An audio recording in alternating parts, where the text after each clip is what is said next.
Cuando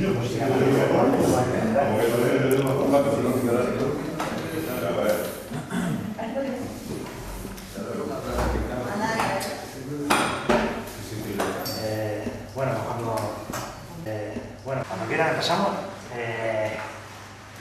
Bienvenidas y bienvenidos a los encuentros de economía municipalista de la Comisión de Economía y Empleo de la Asamblea Ciudadana Lagunera correspondiente al mes de mayo.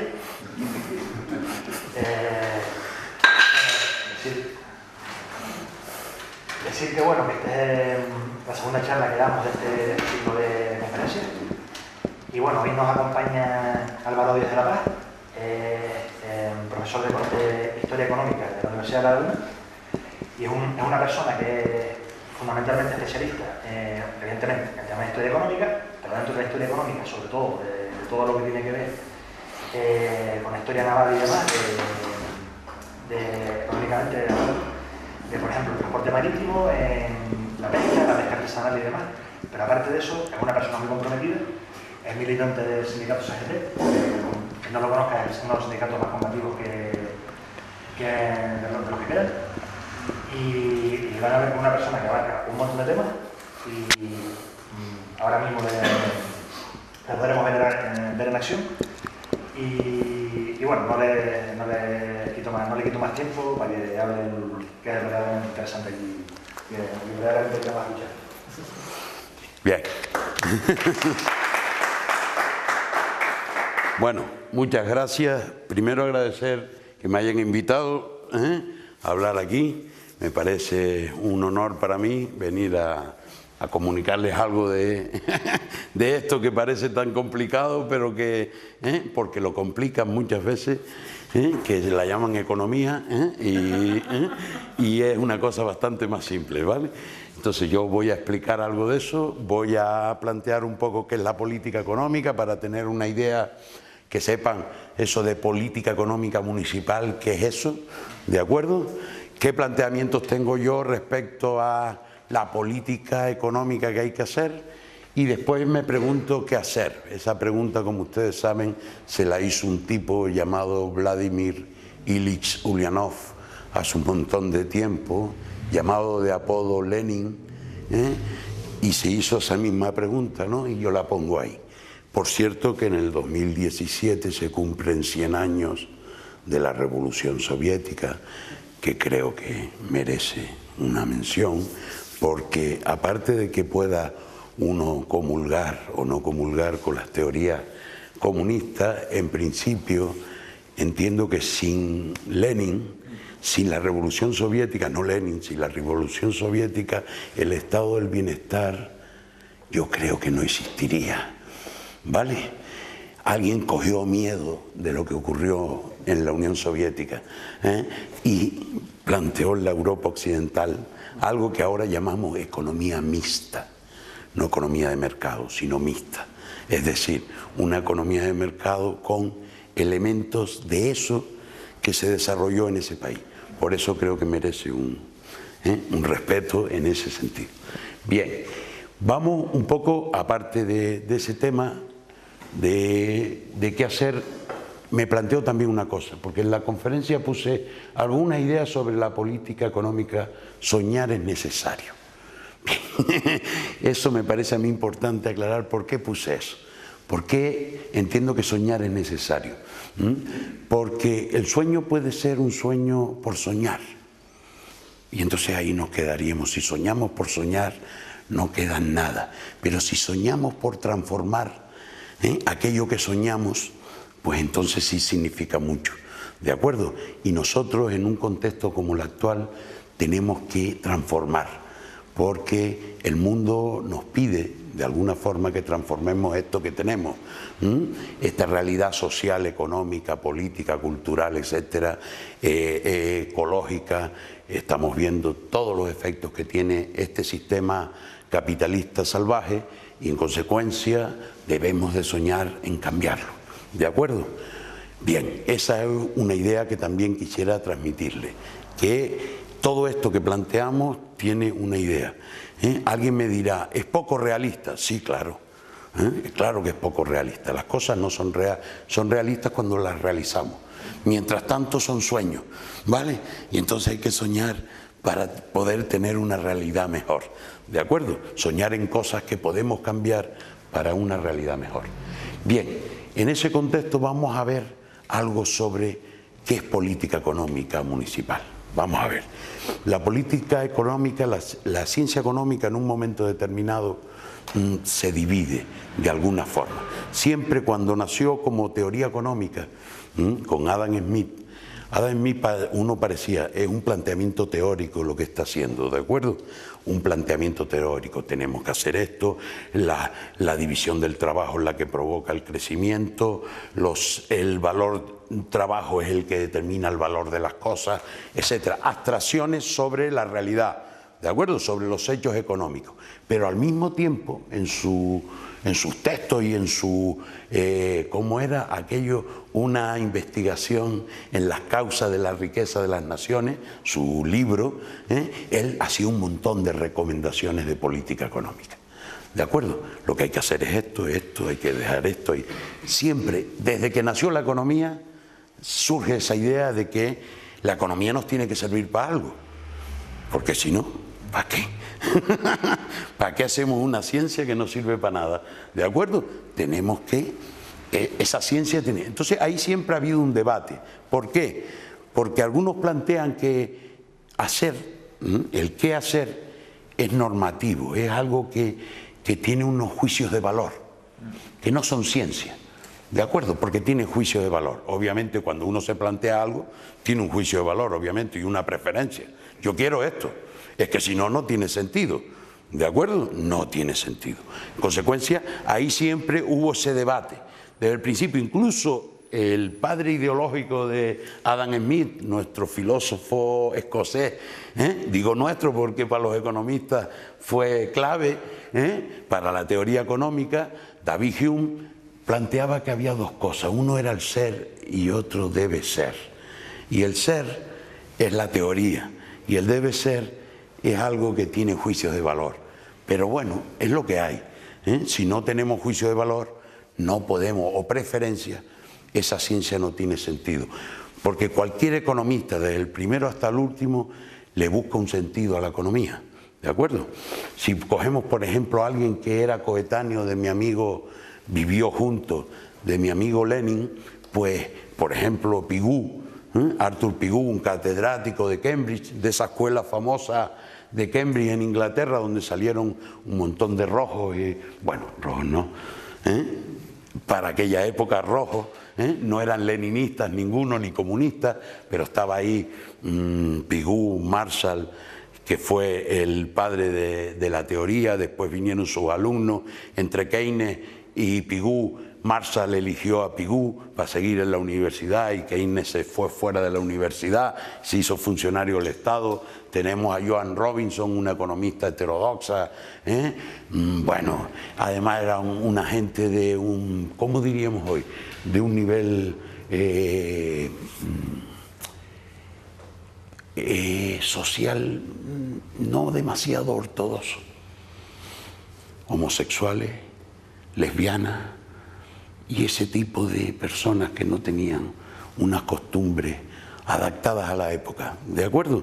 Entonces, incluso con una famosa Virginia Woolf se montaban unos tenderetes que te cagas y te meas, ¿no? Era un grupito que al mismo tiempo que pensaba, le daba marcha al cuerpo, y ese grupo del que salieron grandes personajes, entre ellos a mí creo que Joan Robinson, que es la primera mujer así que tenemos en la ciencia económica como alguien, porque todo el mundo sabía que la mujer de Marshall era mejor que Marshall y todos sabíamos que John Stuart Mill, su mujer, era bastante, muchas de las ideas que tenía partían de su mujer o de su compañera, como me parece más correcto que su mujer, su compañera, ¿de acuerdo? Y ahí en ese mundo va surgiendo y Pigou planteaba, dice, ¿qué sentido tiene el análisis económico sino que es conseguir el bienestar social? Si no, ¿para qué lo hacemos? ¿De acuerdo? Y él hizo un libro famoso que es El Estado del Bienestar. Año 1920. Revolución Rusa. 1917.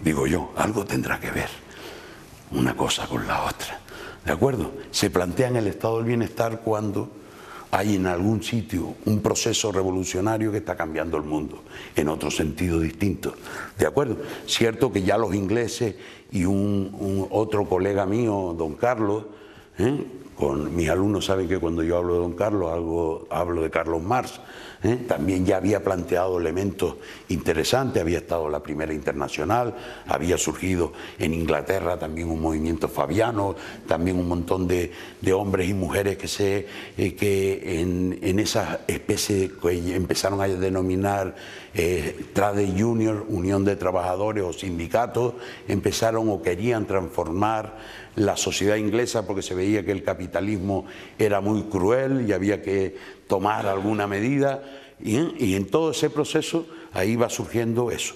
Si no hay hasta John Stuart Mill, que era un hombre teórico puro, decía, ¿cuál es el objetivo de la economía? Pues la felicidad de los hombres, ¿no? Si no, ¿qué sentido tiene, no? Si no hay... Por eso, cualquier política económica que no tenga ese objetivo, pero claro, el sistema ha embarcado ese proceso y lo ha redirigido ¿a qué? Oiga, no, la política económica es ¿para qué? Para conseguir una serie de objetivos. Empleo, nivel de precios, crecimiento económico, nivel de PIB, redistribución de la renta. Ahí ya hay un puntito que podemos decir pues que está bien.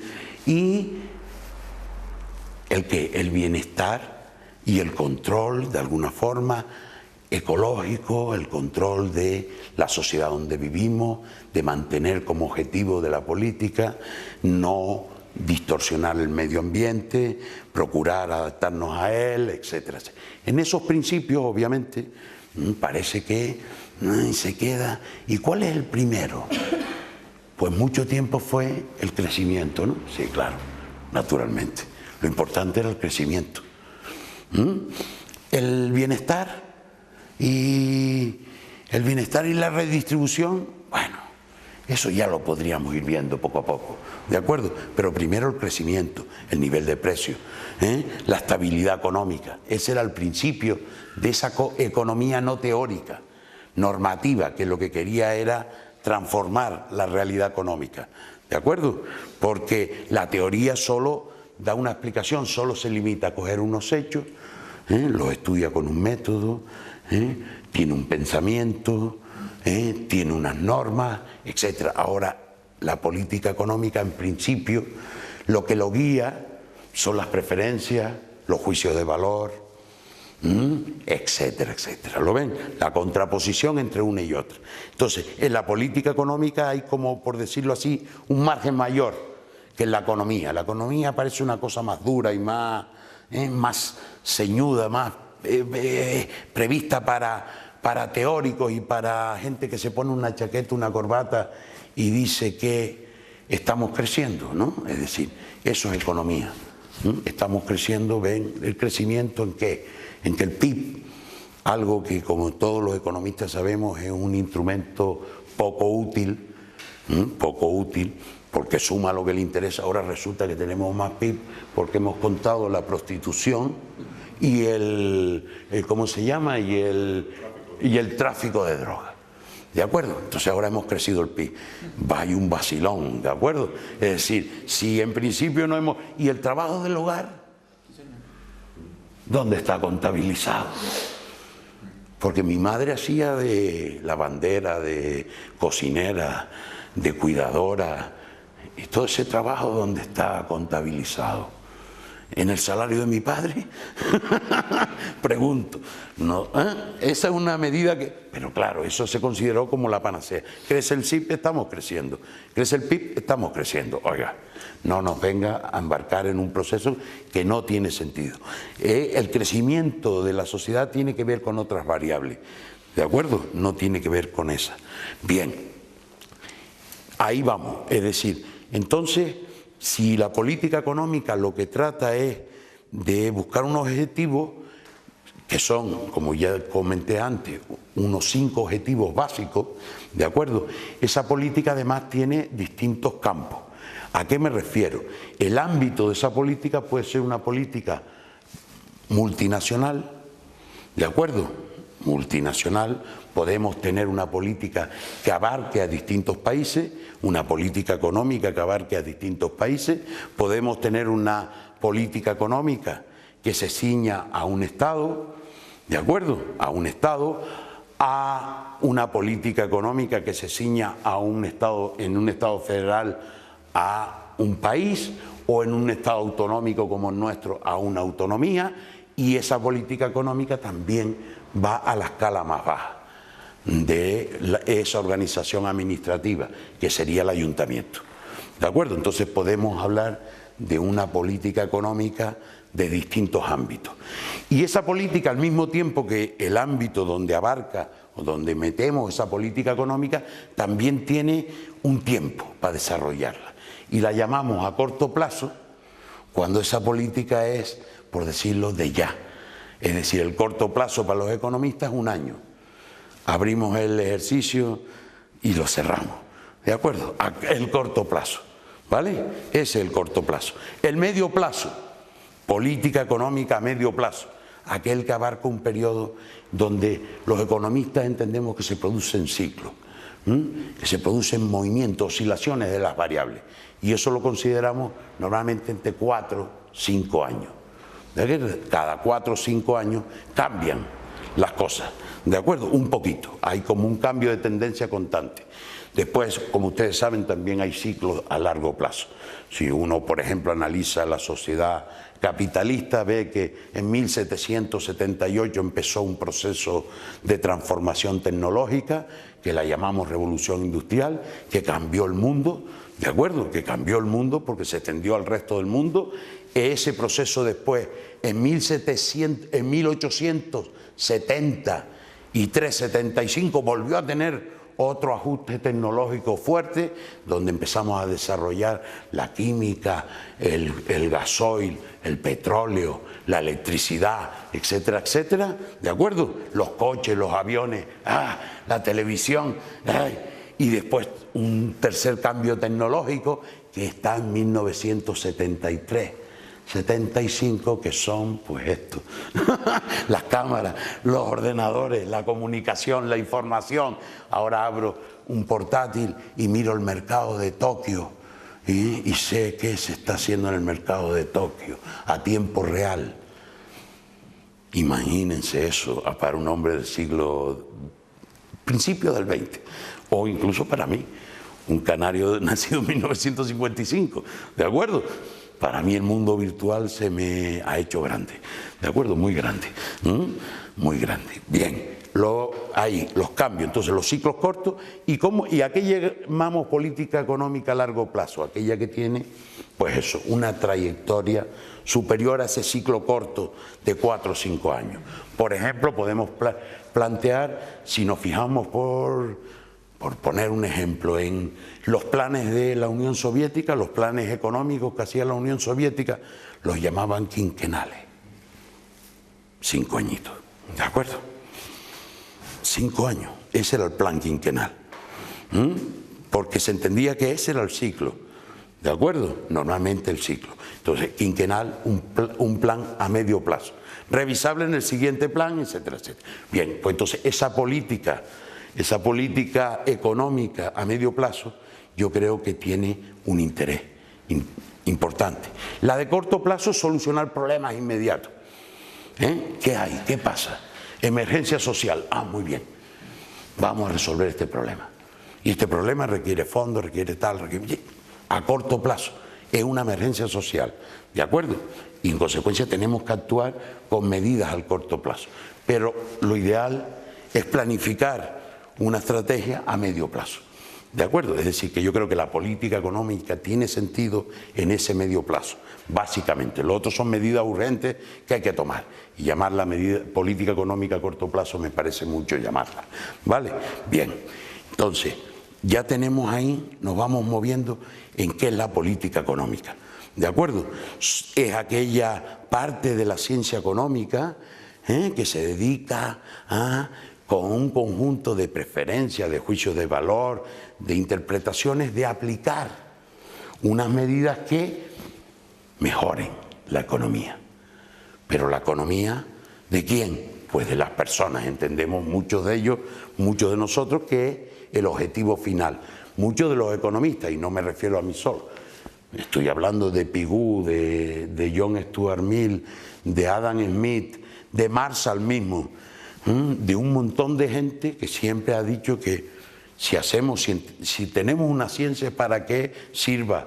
Para el bienestar de los humanos, ¿de acuerdo? De los seres humanos, no de las empresas. Si ustedes cogen a Smith y le ven su inquina hacia, porque claro, después tú ves a estos economistas de nuevo cuño hablar de la mano invisible del mercado, que si el mercado lo dejamos solo, esa mano invisible asigna los recursos perfectamente. Pregúntele a Adam Smith qué entendía él por mano invisible, porque él decía que cuando dos empresarios se unen hay un peligro. ¿Por qué? Porque se van a poner de acuerdo en los precios, y nos van a machacar. Y la economía no puede permitir que dos se pongan de acuerdo. Él no le gustaban las sociedades anónimas, consideraba que eso era un instrumento nefasto para el crecimiento económico, para la sociedad. Y ustedes saben que hoy esas son las que gobiernan, ¿de acuerdo? Ya han perdido hasta, ahora son unos ejecutivos que andan por ahí, uno ve una empresa y una empresa no es algo, antes tú veías la empresa, era el panadero, ¿no? Y allí era un tipo que tenía dos ayudantes, no sé qué, ¿sí? Y tenía un espacio. Ahora una empresa es algo que no, desconocido, ¿no? Que la Exxon, por ejemplo, una de las empresas de mayor volumen de ventas del mundo, ¿dónde está? En España. Creo que tiene 7 empleados y un volumen de negocio de unos cuantos millones, miles de millones de euros. 10 empleados. Una oficina, sí, una oficina en Madrid. Pero hace falta más. Eso es una empresa hoy. O, no sé, no quiero poner en ejemplo, puse esta porque a nosotros a lo mejor nos resulta que no quiero hacer propaganda en ningún banco, pero hay bancos que tampoco antes tenían oficina, y siguen existiendo esos bancos que no tienen oficina, que no le puedes agarrar al apoderado por la pechera y decirle, ¿qué me has hecho? No, porque no tienen oficina. Me explico, es decir, las empresas se han convertido en entes diabólicos, ¿no? Y fuera del control. Ya no son de personas y de productos, sino son cosas que están ahí, muy peligrosas, ¿no? Y Smith eso lo previó. Entonces, claro, cuando alguien me dice, no, es que Smith es el padre de la economía. Sí, vale, aplícalo. Ponlo en marcha la economía de Smith y no me digas eso que me dices, ¿vale? Porque claro, eso va en contraposición. Bien, ahora, perdonen, pero voy a poner ustedes me perdonan, mi reloj, mi Cartier este que tengo yo, que es una cosa de 6 euros perfecta, lo dejo aquí y mañana vengo a buscarlo y me lo guardan. ¿De acuerdo? Porque nadie quiere llevárselo, pues no sirve para nada, ¿no? En clase los dejo muchas veces y siempre lo encuentro. Por eso digo que esto es maravilloso, ¿vale? Bien, ¿y por qué lo digo? Por el tiempo. Vamos a ir avanzando un poquito. Entonces ya tenemos alguna idea de lo que es la política económica. Ahora vamos a ver cómo interpreto yo esa política económica. A ver, porque claro, uno puede pensar, este es comunista, pero esta economía es una economía de mercado. ¿Cómo se puede aplicar el comunismo en una economía de mercado? Bien, podríamos plantearnos eso, ¿no? Dice, sí, pero es que aquí los medios de producción son privados. Esto que está aquí es un local que no es tuyo. Yo vengo aquí, lo usufructo, ¿de acuerdo? Dispongo de él un rato, pero esto no es mío. ¿De acuerdo? Esto es de alguien. Y alguien tiene esos medios de producción. Esto no es común, ni es colectivo. ¿De acuerdo? Y podemos pensar, ¿y eso? Entonces, ¿cómo es posible eso? Y entonces, claro, ahí viene el planteamiento teórico que sostiene mucha gente. Bueno, en una economía de mercado tú no puedes aplicar ningún tipo de medida de política económica que tenga que ver con opciones que no son las que dicta el mercado. ¿De acuerdo? Y ahí viene el planteamiento. ¿Y el mercado? ¿A qué llamamos mercado? ¿Y eso qué es? Es un ente que, según la economía tradicional, la de Guindos, por ejemplo, él entiende el mercado como lo voy a explicar yo ahora, es una economía donde un conjunto de demandantes tienen unas necesidades. Normalmente la economía dice que las necesidades de los humanos son infinitas. No sé hasta qué punto, ¿vale? Yo creo que tengo unas necesidades limitadas. No sé si por qué motivo, pero las tengo limitadas. Yo tengo una necesidad. Pero bueno, la teoría dice eso. Y entonces esa demanda que tiene la gente de productos y de servicios, etcétera, tiene por decirlo así, un funcionamiento, que es cuando hay mucho de ese producto, el precio es muy bajo. ¿De acuerdo? Y cuando la cantidad de producto es muy pequeña, el precio es muy alto. Y entonces tiene algo así como una curva que va en esta posición. Hacia allí hacia allí las cantidades, hacia allí los precios. Entonces la curva es así, porque a medida que aumenta la cantidad, el precio que está en este lado va bajando. Yo a lo mejor este planteamiento, echame un grafiquito que no pasa nada, ¿no? ¿Vale? Como buen economista vamos a echar, porque a lo mejor no me están entendiendo cantidades y precios. ¿De acuerdo? La curvita de la demanda tendría una forma así, ¿no? Es decir, a medida que el precio va bajando, la cantidad es mayor, o a medida que se ofrece más cantidad, el precio va bajando, ya está, ¿vale? Es eso. Y lo otro, el mercado, eso es la demanda, pero después hay tipos que ofrecen productos, ¿no? Sí, porque los que demandamos no ofrecemos todos los productos. Yo, por ejemplo, soy profesor universitario, no hago pan.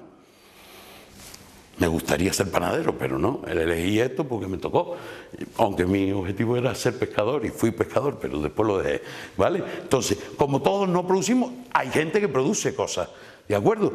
Y los costes de producción de una cosa es otra cosa que parece natural, y es que a medida que producimos más, nuestros costes son mayores, ¿no? Sí, eso lo entendemos. Que es que cada vez que produzco una cosa, que produzco más cosas de algo, el pan, por ejemplo, si yo empiezo a producir pan y hago 5 panes, coste X. Si produzco 200 panes, el coste aumenta. Otra cosa es el coste unitario, que uno podría pensar, puede bajar si yo tengo, porque hago economías de escala, lo normal es que si produzco más, cuesta más. Voilà. ¿Qué diría? Aquí está la magia del mercado, ¿vale? Demandante y oferente y un precio aquí, que parece que es el que nos convence a todos. Es decir, a los que demandamos, este precio nos parece bueno, y a los que producen, también. Entonces la cantidad producida y la cantidad demandada se ajustan. Y cuando lo que se produce se demanda, pues voilà, todo va bien, ¿no? No hay stock, no hay caída de precios, no hay deflación, no hay desempleo, porque eso se lo aplicamos en lugar de los productos al mercado de trabajo, pasa exactamente igual, no hay desempleo, el desempleo que existe es un desempleo residual que no tiene sentido, etc. Y los mercados nos dan la asignación correcta de los recursos, ¿vale? Ya está. Esta es la idea del mercado. Y no se puede tocar ni la demanda ni la oferta. No se puede tocar, hay que dejarla libremente. ¿Alguno conoce un mercado donde los precios se fijen libremente? Yo cuando voy... El de la electricidad. Qué bueno. O cuando uno va al mercado a la Laguna por la mañana, uno tropieza un precio y... dice, mira, las papas quinegua a 90, ¿no? Están ahora, sí, no, ahora como tenemos escasez de papas están a 1,20. Las papas quinegua a 1,20. ¿Y tú qué haces? Tú has decidido, coño, 1,20 me parece un disparate, ¿no? ¿Y tú qué haces? Pues te tiene que fastidiar aceptar el precio. Regatear con el dueño. Y vengo y dice, pero bueno, tú me ves a mi carita de bobo, que si yo te digo vale 1,20, vale 1,20. Si tú no la quieres, no te la lleves. Ya está, ¿vale? Entonces, de libremente nada. ¿De acuerdo? De libremente nada. Y además, hay una cosa, que si yo soy el que produzco papas, si reduzco la cantidad de papas, ¿qué pasará? El precio sube. ¡Wow! Perfecto, ¿no? Sí, sí, perfecto. Porque entonces me suben los precios. Produzco menos, tengo costes menores y los precios mayores, ¿no? Perdón. Nah. Con tal de no tirar el bichito este. ¿Eh? Entonces, ¿lo ven? En ese mercado parece que es el que asigna, pero ese mercado no existe. Es una entelequia teórica, ¿de acuerdo? Porque ahí tienen que estar un montón de factores fijados. ¿Eh? Y entonces es una entelequia, eso es teoría, ¿de acuerdo? Eso no es práctica, eso... Bien, ahora vamos con la otra estrategia, la de los que hicieron el plan, vamos a decirlo así, o los comunistas del plan. Los comunistas del plan, ¿qué hicieron? Dice, a ver, tenemos que diseñar un sistema que funcione en la asignación de los recursos, ¿de acuerdo? ¿Qué tenemos? X trabajadores, X tierras, X tal, X cual. Bien, todo eso. ¿Cuánto puede producir? Si dedicamos a la tierra esto, producimos tantas toneladas de trigo. Si lo dedicamos a producir esto, dan tanto, pum, pum, pum, pum. Podemos tener una producción X, ¿de acuerdo? ¿Y la demanda que tenemos cuál es? Necesitamos que todo el mundo se eche un pedazo de pan todos los días y un trozo de algo, pum, pum, pum, pum, pum, pum. Demanda. Vamos a ajustar una con otra. Tenemos unos recursos y los tenemos que distribuir. Bien. Resultado final, un precio de equilibrio. ¿Qué diferencia hay entre uno y otro? Pregunto. Teóricamente parece que la asignación es correcta, ¿no? Porque si yo te diría un más, en el plan nos ponemos de acuerdo. ¿Qué producimos? ¿Qué cantidad producimos? En el otro no. En el otro vivimos aislados. Yo produzco y el otro demanda. En esta nos ponemos de acuerdo. Vamos a ver qué producimos y qué demandamos. Parece más correcta, ¿no? Teóricamente, la asignación es igual. Teóricamente. El plan tiene la misma eficiencia que el mercado. Exactamente igual. La asignación es la correcta. Hay unos recursos y esos recursos están. Y con esos recursos los asignamos. ¿De qué forma los asignamos? Así, así, así. Pero además, en esa asignación cabe otra cosa que no está aquí. Nos curamos, ¿no? Nos tenemos que curar. Sí. Vamos a poner ahí un sector que se llama sanidad. Y tenemos que cubrir ese sector. ¿De acuerdo? Porque hay una demanda de ese sector. Porque nos ponemos malos.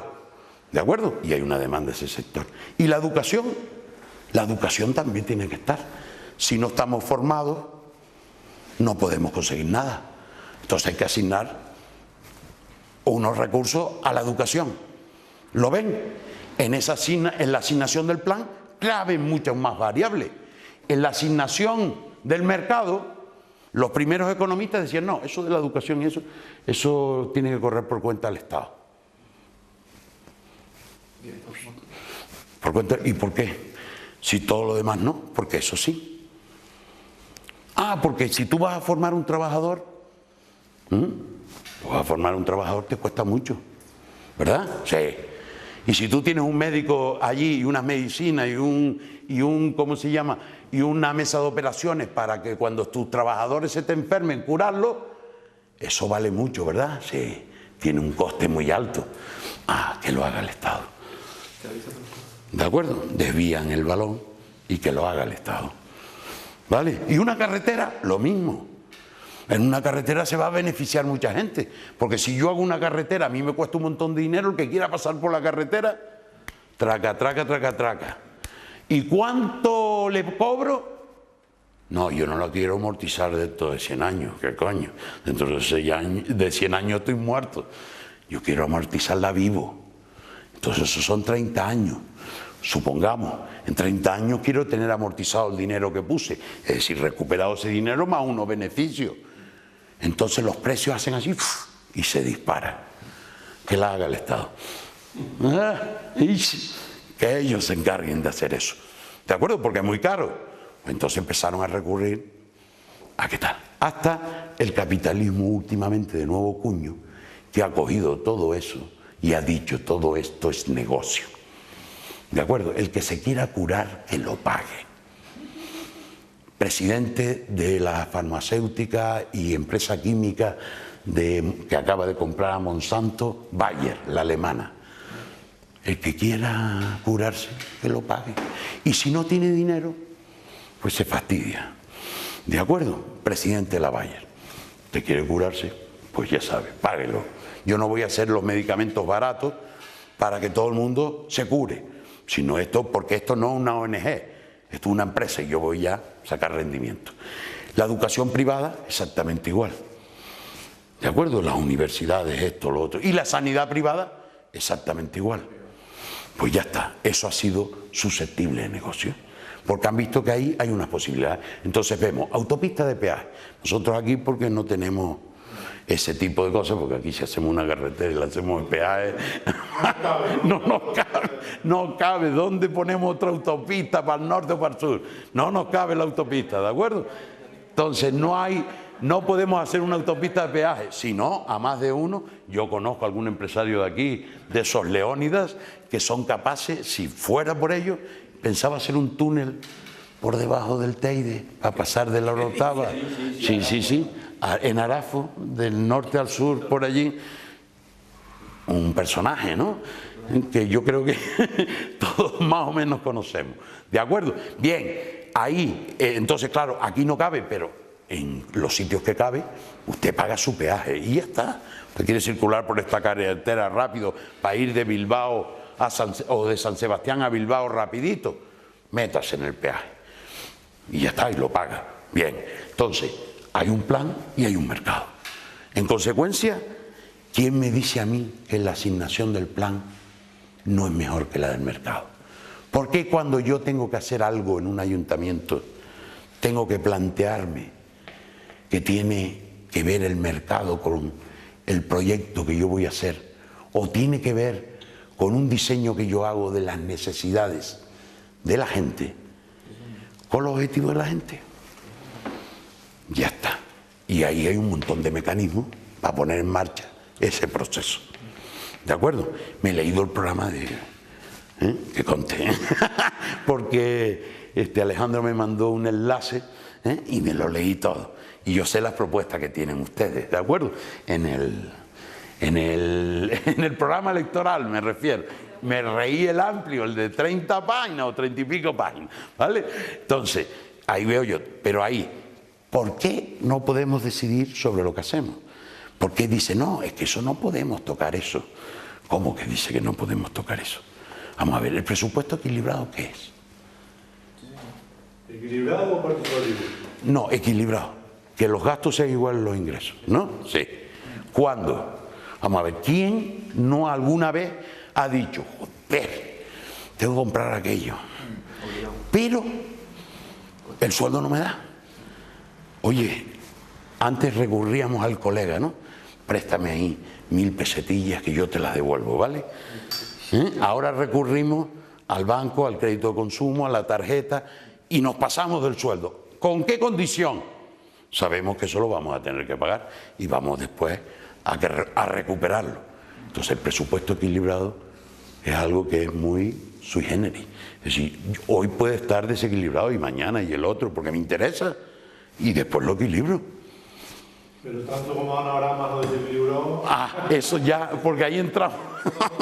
Ahí entramos ya en manirrotos, en manirrotos. Los comunistas no somos manirrotos, solo gastamos lo que tenemos. Ahora, si a veces tenemos necesidades urgentes, nos endeudamos. Pero van con la necesidad primarias. ¿Qué? Van con la necesidad primaria. Obviamente, obviamente. Entonces, claro, una cosa que parece que es para resolver los problemas de la ciudad es para resolver los problemas de los amigos, ¿no? Pero eso ya, en esas cosas tenemos que meter mano, para que no nos engañen con esas estrategias, ¿de acuerdo? Pero los presupuestos equilibrados no es una premisa económica ni para el mercado ni para el plan. Porque yo recuerdo a algún economista que trató de salvar la crisis del 29, llamado John Maynard Keynes, que dijo que los presupuestos se tenían que desequilibrar porque había que aumentar la demanda efectiva, y como los particulares no tenían demanda efectiva, el Estado tenía que hacer gasto público para que reanimar la economía y salvarla de la crisis. Yo creo que el amigo Obama, o Barack, hizo algo en Estados Unidos en ese sentido, ¿de acuerdo? Aún los yanquis tienen una crisis, están ahí en crisis, pero este hombre, con su política económica de favorecer el gasto público, de endeudarse, etcétera, ha potenciado, y eso en el New Deal norteamericano, famoso, salvó a Estados Unidos. Estados Unidos llegó a tener un paro obrero del 30%. España lo soporta porque ustedes saben que nosotros hemos aguantado lo que nos echen. Pero en el mundo yanqui, donde tú te vas hoy y mañana tienes un trabajo y no tienes un seguro de desempleo y no tienes un PDI, una prestación sustitutoria ni nada de eso, ¿tú te imaginas lo que es quedarte así? Lo que decimos en mi tierra, mano adelante y mano atrás. ¡Guau! Eso fue muy grave. ¿De acuerdo? Y entonces ahí hubo una política de recuperación. Así que el mercado a veces se le ha metido mano. ¿De acuerdo? Para sacar las crisis que ellos provocan. ¿De acuerdo? Pero para sacar las crisis ha habido que hacer. Esta última del 2008, como hemos visto en Europa, hicimos, no, las ganas, yo no soy partícipe de eso. Hicieron una política económica del corte de que se fastidien. ¿De acuerdo? Que se fastidien. Aquí lo importante es que el déficit no pase de este porcentaje. Ahora, Donald Trump recortó en gasto social. Sí, claro. Esa es la forma más fácil siempre. Ahora mismo, sí.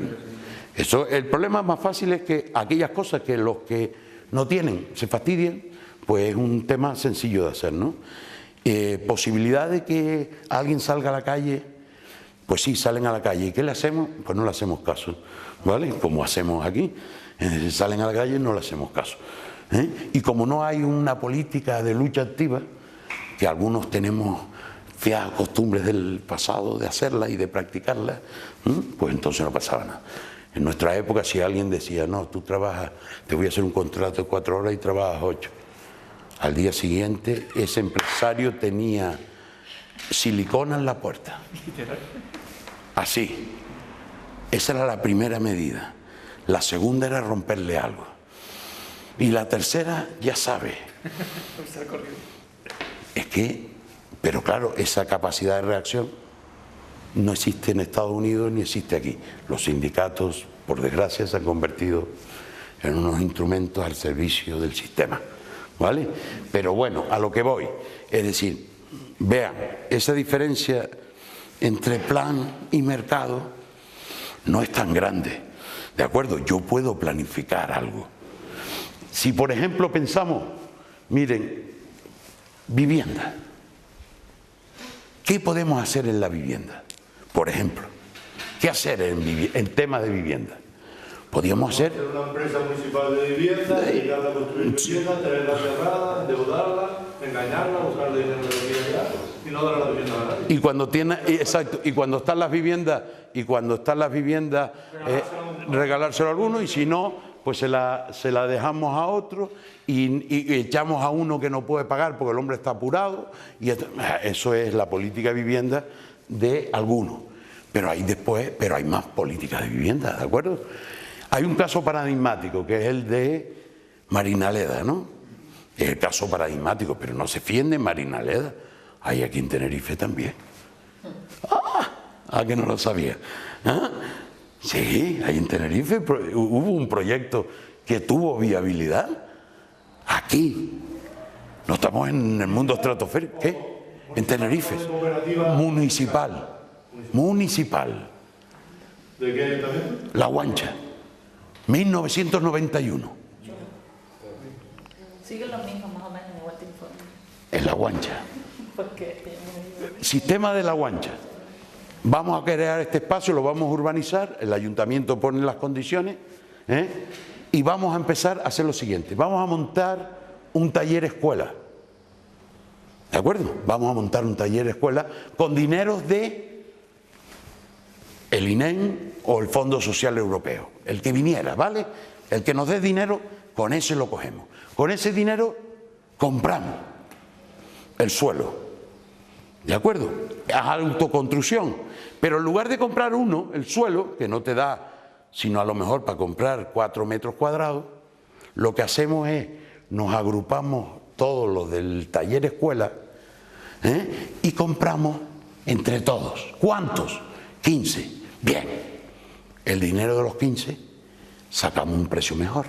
Y además al tipo vender 2 metros cuadrados, o bueno, no le interesa. Le interesa vender la parcela, ¿no? Pues ya está. Vamos. Y además, si no la vendes, tienes un problema. Que es que el ayuntamiento a lo mejor te va a poner una pega. Cuando vayas a poner una licencia allí, ¿no? Sí.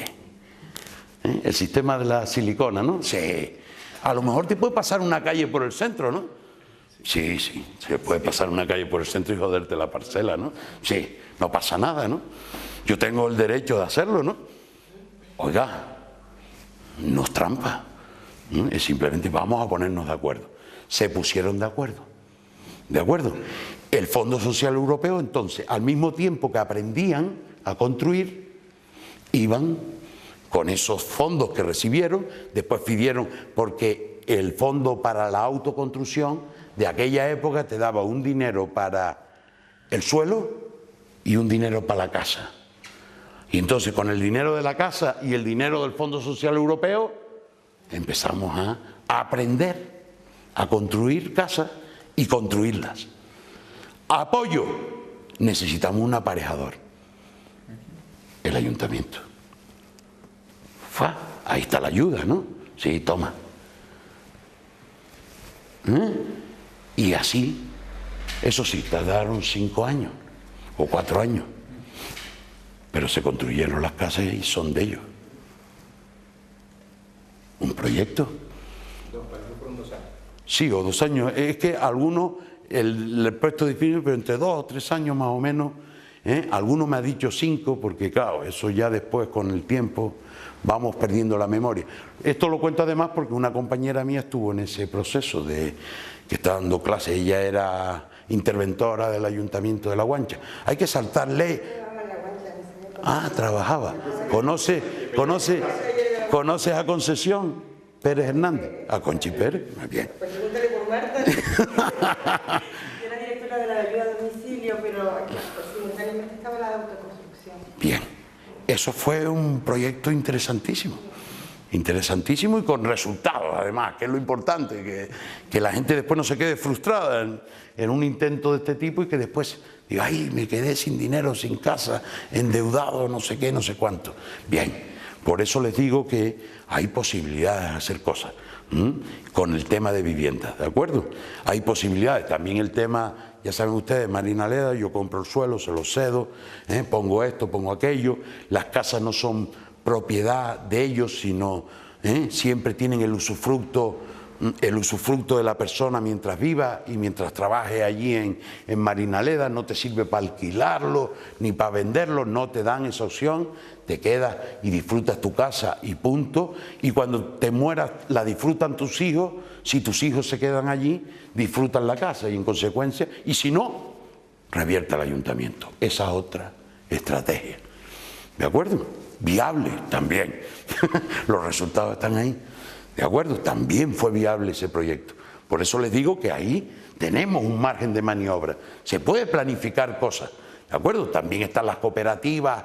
Sí, las cooperativas de construcción, esas han tenido a veces algún problema financiero y tal, jodido, pero bueno, siempre hay que intentarlo. ¿De acuerdo? Siempre hay que intentarlo. No intentarlo sería malo. Todas las opciones hay que proyectarlas. Después, yo quería hablar también un poquillo del presupuesto participativo. Eso también para mí, para los que pensamos en el plan, eso es perfecto, porque eso es lo que el plan hace. Participamos a ver qué queremos. ¿De acuerdo? No hay una institución por arriba que decide lo que queremos. Otra cosa es que después, cuando están los presupuestos de todos o todos los planes de aquí, después levantamos arriba y obviamente habrá que hacer alguna asignación y alguien se verá perjudicado y a lo mejor todos queríamos 25 y a lo mejor solo nos quedamos con 20. Bien, porque después el resultado final, como tú tienes una estrategia global, los intereses individuales no siempre son los que no siempre se llegan a conseguir, sino que hay ahí un margen de maniobra, ¿de acuerdo? Pero el presupuesto participativo es una cosa que tiene mucho campo, ¿de acuerdo? Para muchas cosas, ¿de acuerdo? No solo para decidir si el mercado lo ponemos en la Plaza del Cristo o allí en la Plaza del Adelantado, ¿vale? Eso no, solo eso no. No, si nos quedamos en eso no sirve, ¿de acuerdo? Yo quiero otra cosa, yo quiero presupuestos participativos en temas más importantes, ¿de acuerdo? ¿Cuánto nos va a costar el nuevo mercado? Ahí sí quiero yo participar. ¿De qué tipo lo vamos a hacer? Eso, ahí sí. Y para eso tenemos que estar formados. Porque claro, uno participa cuando tiene conocimiento, ¿no? Porque si no, ¿qué es? Si no hay una participación, si no hay un conocimiento de la ciudadanía, ¿qué pasa? Manipulan, como hace mi amigo Mariano, ¿no? Sí, manipula. Yo no soy corrupto, ¿de acuerdo? Yo no soy corrupto. Los corruptos son los que están alrededor mío, yo no, ¿de acuerdo? Y yo, no, ¿qué va? Es decir, yo manipulo. No, si yo lo que quiero es el bien de España. Claro, vale, ya está. Y entonces manipulan, entonces ahí sí que no cabe. Entonces los ciudadanos nos tenemos que hacer responsables de lo que decidimos, ¿no? Y eso significa que tenemos que elevarnos nuestro nivel. Tenemos que elevar nuestro nivel. Esa idea que hay extendida incluso entre mis alumnos, en la mayoría de mis alumnos, que política es una cosa para algunos, una actividad que llevan algunos, y que política no es su vida y su futuro, no. Política es eso, afiliarse a las juventudes de Coalición Canaria. El otro día tuvieron un congreso ahí en Lanzarote y nombraron un conejero. Bien, ya está. Y ya con eso participo, es decir, yo no quiero participar, yo tampoco querría como joven participar en eso, ¿no? ¿Para qué? Vamos a ver. Pero si quiero participar de otra forma, yo necesito el empleo. ¿Hay ayuda cuando acabe? ¿Eso quién toma las decisiones de eso? Mariano, ¿no? Pues entonces yo quiero ser político. Si las toma Mariano, los políticos toman decisiones y yo quiero ser político. ¿Va? Entonces tenemos que participar porque si no, no funciona. ¿Y la privatización de la escuela? La privatización, cualquier cosa que abarque uno. Entonces tenemos que formarnos. Y esa formación es vital para el proceso, ¿de acuerdo? Pero no formarnos solo nosotros, sino también la ciudadanía. Esto es un trabajo que no, el que pensaba que era de hoy para mañana. Yo estuve tratando de hacer la revolución cuando pibe, ¿de acuerdo? Y yo pensaba, mi idea de la revolución, ¿de acuerdo? Cuando pibe, yo tengo 55 tacos, ¿no? Y entonces, cuando se murió Franco, yo tenía 20. Es decir, ya tenía en mi cabeza un montón de cosas. Ya había estado en el Partido Comunista, esto, lo otro. Ya tenía ahí mi cabeza bullendo.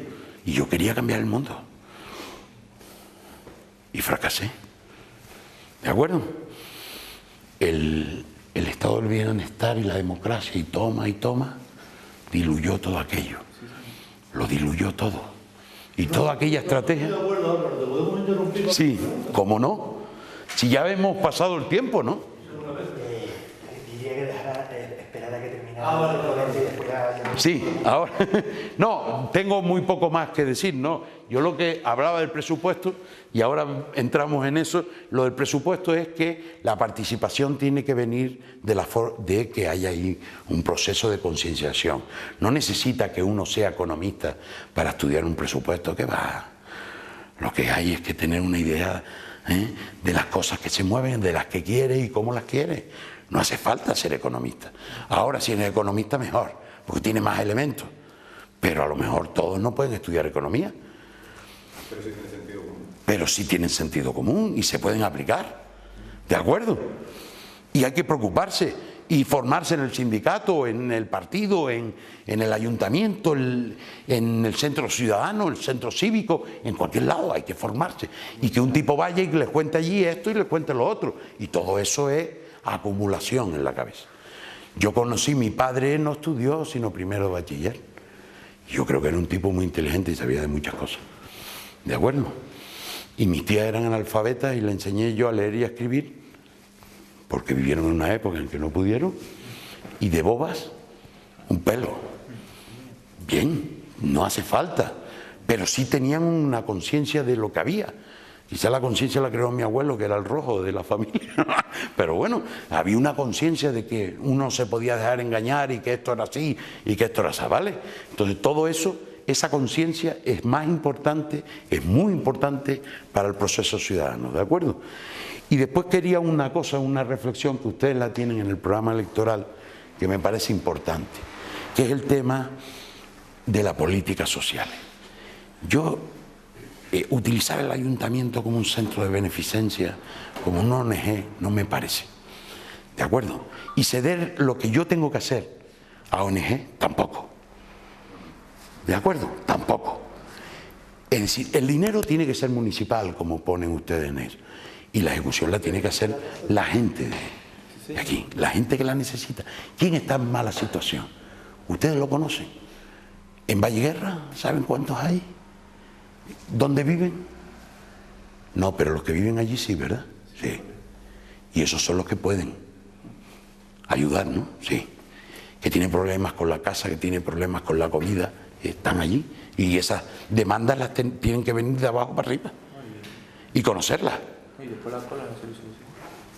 Bien, las colas en el servicio social es porque, claro, además tengan en cuenta que ahí hay un proceso de dramatización de la situación. Cuando yo me tengo que poner en una cola ahí para pedir comida, eso es lamentable, ¿vale? Sí, señor. Igual que para pedir trabajo, eso es lamentable. Hay que ser trabajo social común. Entonces, eso hay que organizarlo de otra forma, ¿de acuerdo? Y yo creo que esas demandas, esa política es una política que hay que reflexionar bien sobre ella. Ustedes hablan de los trabajadores sociales, que es importante que estén ahí, que yo, no sé, me parece que tienen un tal, y después está el hecho que estos trabajadores sociales no sean, porque yo los que veo, normalmente, los que he visto en algunas circunstancias que me han comentado las personas que se han visto afectadas, que se convierten en fiscalizadores de la realidad de cada persona. Y están tratando de buscar a ver si lo están engañando. Yo entiendo que todos tenemos el derecho a comprobar que las personas no nos engañan. Pero, a ver, ahí hay un trabajo más importante, más difícil. Un trabajador social tiene que tener una habilidad, si no en la universidad estamos fallando, que es tener la capacidad para ver y decir, este me engaña, este no me engaña. ¿De acuerdo? A mí, en mi trabajo, yo he trabajado aparte de la universidad en muchos sitios, yo veía entrar una persona por la puerta y sabía si me venía a dar un tranque o no. No sé si esperas a que te se haga A lo mejor está un especialista, pero yo veía entrar a alguien por allí y digo, ¡buah! Este me viene a dar un tranque. Por la forma, ¿no? Primero, enchaquetado. ¡Pum! Maletín que se llevaba en aquella época. Pañuelito aquí, digo, este no tiene ni dónde caerse muerto, pero me va a vender el oro y el moro. Punto, ya está. Entonces tú, y después que él te demuestre que no, ¿lo ven? Pues ven, no quiero seguir con esto, podía ahora las preguntitas, los debatitos y esas cosas, y a mí lo de la transición que me tiene, yo sinceramente, yo dejé la política, no dejé la política, sigo participando, sigo siendo un hombre activo en mi universidad, yo en mi centro de trabajo procuro irme a las huelgas, ser combativo, que no me pisoteen. Cuando la crisis me amenazaron, me amenazaron con echarme, digo, pues échenme, por mí, a mí no me van a meter miedo porque tengo un contrato y me lo pueden jubilar, échenme. Y una indemnización que como llevo 20 y pico de años y yo coticé antes del Estatuto de los Trabajadores, wow, esos son 45 días por año de servicio. Uy, uy, va a ser una indemnización parejita, ¿eh? Y voy a combatir por ella, ¿vale? Parejita. ¿Lo ven? No hay que... Yo participo como político en el barrio, lo que puedo. Siempre procuro que me llaman aquí, allá, vengo a hablar aquí. Fui el otro día a Lanzarote a desarrollar una cosa sobre cultura marítima, que era la carpintería de Ribera, que por cierto este ayuntamiento no me dejó hacerla cuando se lo propuse. Le propuse un proyectito simple, sí, para hacerlo aquí, porque aquí tenemos sitios en este municipio, como tenemos mar y monte. Bajamar no tanto era pescador, pero la punta sí, allí están los pescadores y Valle Guerra, ni te cuento, la Barranquera y toda aquella zona, ¿vale? Entonces dije, vamos a hacer esto, cultura. El pibe enseñaba, en Valle Guerra han habido carpinteros de Ribera hasta hoy, que saben hacer barcos para toda la isla y siguen haciendo barcos, ¿vale? Una cosa así bonita, de un conejero que tenía ahí un sistema interesante. Bien, todo eso me gusta participar. Ahora, políticamente, eso se lo dejo a mis hijos. Ya yo perdí el tren, ¿de acuerdo? Y no voy a ser asesor de nadie tampoco. Yo lo que quiero es jubilarme e investigar. Jubilarme e investigar, ¿eh? Y dedicarme al sacho y a construir barquitos de madera. Yo, el trabajo que hice, estuve luchando desde 1973 a 1983. Cuando salió el Estatuto de los Trabajadores, tal cual, abandoné. Dije, me han derrotado. Simplemente. Toda aquella idea, aquella utopía que tenía del mundo, se la cargaron. Y después la realidad es que a la gente, a mi propia gente, uno director gerente de un hospital, el otro aquí, el otro allá. Y tú dices, pero bueno, ¿y tus ideas comunistas? ¿Dónde están? Ah, ¿y ese chalet? ¿Un piso no te vale? ¿Y ese 4x4? ¿Para qué quieres un 4x4 si vives en una ciudad? ¿Vas a ir a buscar los sacos de papa? Pregunto, ¿vas a llevar los perros de casa o para qué quieres un 4x4? Bueno, pues eso es lo que hay, ¿no? Algunos a lo mejor nos hemos mantenido y tenemos un pisito ahí pagado con una hipoteca y tal, 90 metros cuadrados, lo que cuesta limpiar eso. Y ya, y si me pone un chalet ni te cuento, eso no sobreviviría. Y una cosa donde tengo que subir una escalera, peor. Es decir, un adosado de eso donde hay planta y baja, te lo regalo. Bien, ¿tengo coche? Mi doña tiene un Ibiza normal. Fondo de inversión tampoco. Nada, normal.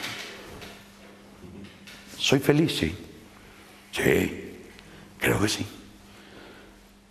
¿Me siento fracasado en cosas? Claro, pero todavía tengo ganas de seguir expresando mi felicidad a mis alumnos y a la gente que me quiera escuchar. Todavía me queda un par de años jubilarme. No porque tal, porque probablemente me podría jubilar, pero y no quiero, porque si yo me pudiera jubilar y saber que alguien va a venir a sustituirme, no tendría ningún problema. Pero ¿para qué me jubilo? Si van a dejar al compañero dando... Ya este año estamos, el año que viene ya tenemos grupos de 150 alumnos. A ver, ¿eso qué es? ¿Es una universidad? ¿150 alumnos cada grupo? No de práctica, teórico. No, ¿vale? Tengo que seguir. Pero por eso. Así que tendré que dejar el campo por una temporada. El cultivo ecológico. Esto no es de estar sentado en el ordenador, ¿vale? Esto es el campo. Y me gusta. Soy de los rodeos, ¿no? Sí. Nací en los rodeos. Soy un mago lagunero. Soy un mago lagunero de mucha honra. De los rodeos, además. ¿Vale? Entonces, pues eso. Él habló de mi trayectoria académica y eso personal, pues eso. Siempre me ha gustado, me siento muy lagunero. Me siento muy lagunero, lo siento, pero... mi patria es como Nicolás Estebanes, ¿no? Mi patria es un almendro, pues, mi patria es la laguna. Hay un mundo por ahí inmenso que soy solidario con todo, pero... aquí, ¿vale? Aquí. Y lo que pasa es que estoy viviendo en Santa Cruz. Estoy exilado, pero no me queda más remedio. El piso de 90 metros cuadrados de Santa Cruz, y ya no lo puedo cambiar. Bueno, señores, ha sido un placer. Y me gustaría las preguntitas. La transición es sabor. Sí. Les quiero pedir brevedad de concesión y no salirse mucho del tema. Nada, eso. Sí. A ver. Bueno, mi pregunta era un poco para ayudarte a cerrar antes del final personal que hiciste ahí. Sí. Muy de confianza. Y es una pregunta más en clave de historiador económico. Cuando uno piensa en la política económica, tiende a pensar más que en una política que hacen los estados o grandes organizaciones, ¿no? Pero desde la historia económica, tanto la planificación como el mercado son inventos del Estado, porque es el Estado quien va imponiendo las condiciones para que se dé o al mercado como el Estado quiere, o a la planificación como el Estado quiere, ¿no? Entonces, visto así, el asunto del municipalismo y de los ayuntamientos y de las comunidades locales que puedan hacer política económica, como usted la vivienda o otros muchos, parece como algo más nuevo.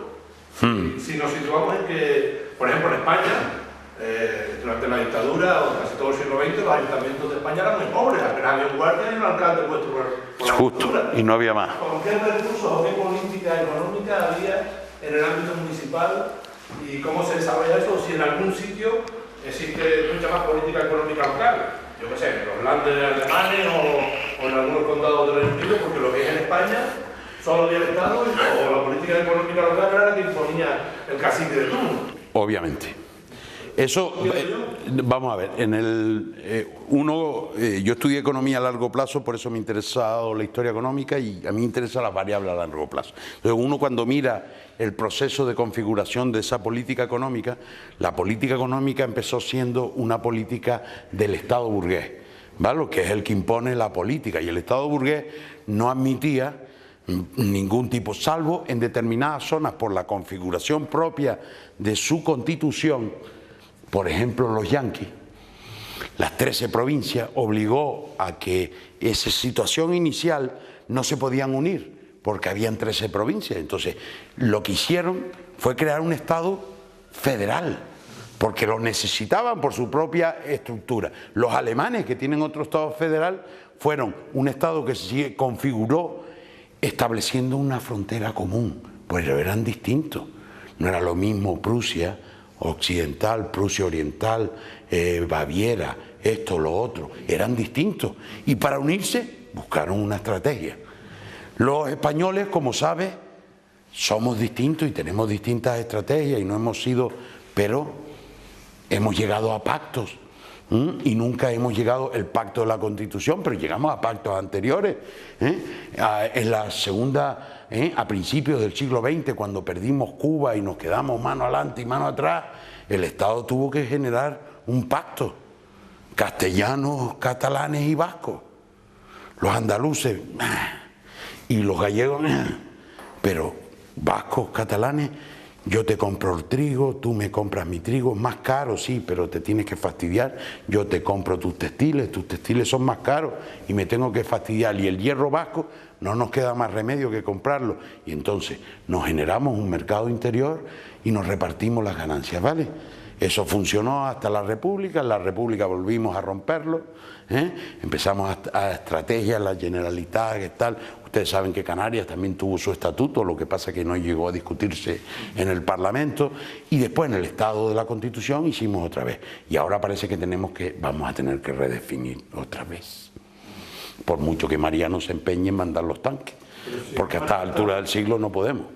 ¿Qué? No podemos. ¿En el Estado, a nivel municipal? Bien, ahí hemos la configuración del Estado. Los ayuntamientos antes tenían, como ustedes saben, la organización municipal en España surge con la Constitución de Cádiz, aunque antes ya empieza a surgir con el reformismo borbónico, ¿de acuerdo? Que empiezan a generar una situación donde, porque antes aquí en Tenerife había un ayuntamiento llamado Cabildo, que estaba aquí en La Laguna, Y los demás eran la villa de Santa Cruz, porque se defendió de Nelson, la villa de la Orotava, porque tenía allí una raigambre, pero nada más. Tenían una cierta autonomía, pero mínima. Las cosas se decidían aquí, para toda la isla. ¿De acuerdo? Entonces, a partir de ahí surgen municipios y esa estructura municipal ha ido cambiando. ¿De acuerdo? Pero la estructura municipal, en cuanto tú bajas el nivel, el poder del cacique aumenta. A medida que tú disminuyes el tamaño, el poder del cacique aumenta. Es así de simple. El cacique de La Guancha no controla toda la isla baja. ¿De acuerdo? Pero en el ayuntamiento de La Guancha tiene un control. ¿De acuerdo? Tegueste, todos sabemos, es un municipio que se creó por los laguneros para pagar menos. Y creamos un ayuntamiento. Paraíso fiscal de la laguna. El paraíso fiscal de la laguna era Tegueste. Tú ves todos los que vivían en Tegueste, a principios y durante el siglo XIX y gran parte del XX, porque la propiedad de la tierra, que yo sepa, ha cambiado un poco de mano. Son laguneros. ¿Y no cree que por el clima? No. Ya está, lo ves. Es decir, que esto, el cacique tiene más poder, el ayuntamiento, la política económica. Primero, se le generó una autonomía. Primero había un riguroso control. Por ejemplo, estoy pensando en Carlos III. Él puso el síndico personero. Lo denominó así, que era el que nombraba al Estado para ir al ayuntamiento y velar todo. ¿Vale? Es decir, que el de mercado no fuera y le dijera, mira, yo te subo el precio, pero me das, ¿vale? Una comisión, ¿no? Sí, vamos a darte una comisión y yo te subo el precio. Para evitar que eso se hiciera, nombró un síndico personero, ¿vale? Estoy hablando de una cosa nimia, pero en aquella época era importante. ¿De acuerdo? El precio en el mercado, porque era una tasa y no se podía vender por debajo de esa tasa. Si la tasa era alta, este engordaba, y si la tasa era baja, este enflaquecía. Y entonces ahí había la corruptela, nombra. Y después el Estado siguió la Constitución de Cádiz, tal, pum, pum. El Estado siguió controlando los ayuntamientos, ¿vale? Nombró un secretario para fiscalizar, nombrado por él, ¿de acuerdo? Después nombró un interventor, tal, y entonces ha ido un control. Y después, desde la democracia, parece que hubo un proceso de autonomía.